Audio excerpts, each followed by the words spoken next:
Looking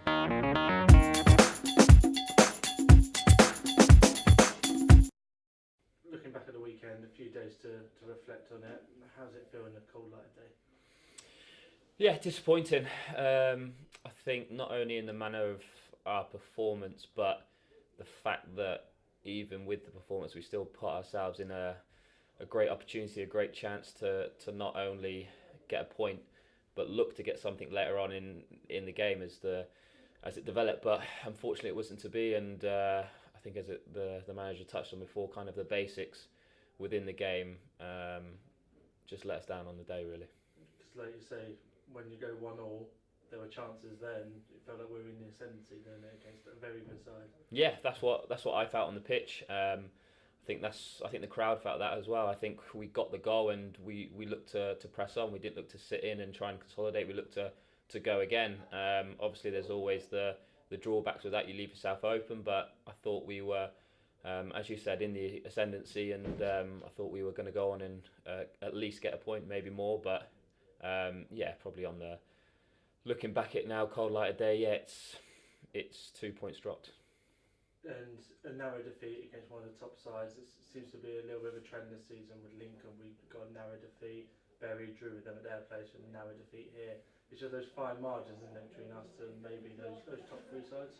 Yeah, definitely. I think we've not been a million miles away. I don't think any game you can kind of look at and feel we've really been worked over.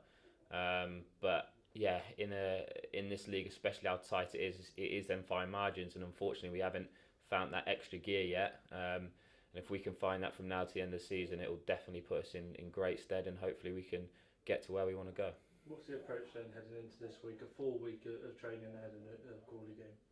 Yeah, so it'll just be a case of reflection on the game previously, looking at what we did right and what we did wrong, and kind of taking them lessons into training, and yeah, building up, and then later on in the week looking at the opponents and finding where we could possibly hurt them, and trying to play to our strengths as well. And obviously it's going to be a tough game going down there, but one we know if we fully prepare for and fully go about in the right way, that we can come away with a result.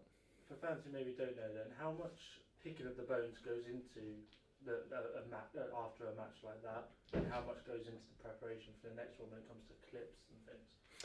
Yeah, it's always a difficult one because you don't want to dwell too much on the past. It's happened. There's nothing you can do about it now, but there is things that you can take from it, and there's lessons to be learned. So it's briefly touching on the previous game, and then more looking towards the impact that you can and put on the team coming up next Saturday. So there's more emphasis on the upcoming game, but obviously you don't want to breeze past the game just gone and not learn lessons from that. It was a tough game against Crawley last time out, 1-0 win. I think it was Ruben who got the goal that made the difference. How do you approach them? Because they've been struggling recently, but there's no easy games, are there? No matter where you go. No, definitely not. We've learnt that this season. There's no easy games, whether you're playing teams at the top or teams at the bottom. Everybody's still fighting for something. So we'll be fully aware of what we're going into this week. As I said, we'll be touching on them and preparing for them. And yeah, again, it's finding that balance between preparing for what they've got, but also to make sure that we're in the right frame of mind and the right state ourselves to put ourselves across the best we can. When there's only 6 games left, and it's almost like each game is its individual, isn't it? And how do you approach those individual games? Yeah, massively. I think it is crunch time. There's no getting away from that now. 6 games left. We've put ourselves in a great position. It's still in our own hands, which is what we want to keep it till right towards the end. So we'll be going into every game seeing it as one game at a time. I know it's the old cliche in football, but more so now than ever, it is fact. So we'll be going into this game approaching it as fully focused on this game and this game only. Do players feel the pressure of teams behind them when you're in a situation like Forest Green are in at the moment? I don't think you tend to look at where everybody is, because then you can get too drawn up into, okay, if we win and they win, or we lose and they draw, it's hard to, you can only focus on yourselves, and that's exactly what we're trying to do at the moment. If we know we perform, and the space we're in at the moment, if we win every game now to the end of the season, then then that's job done. So we'll be focused on ourselves, looking at ourselves, and that's the way we're kind of thinking about it, really. Players don't really approach it in the same way that as fans do when they're looking at each individual fixture and knowing now we get 3 points there and they don't. That's the way it can be. Yeah, exactly.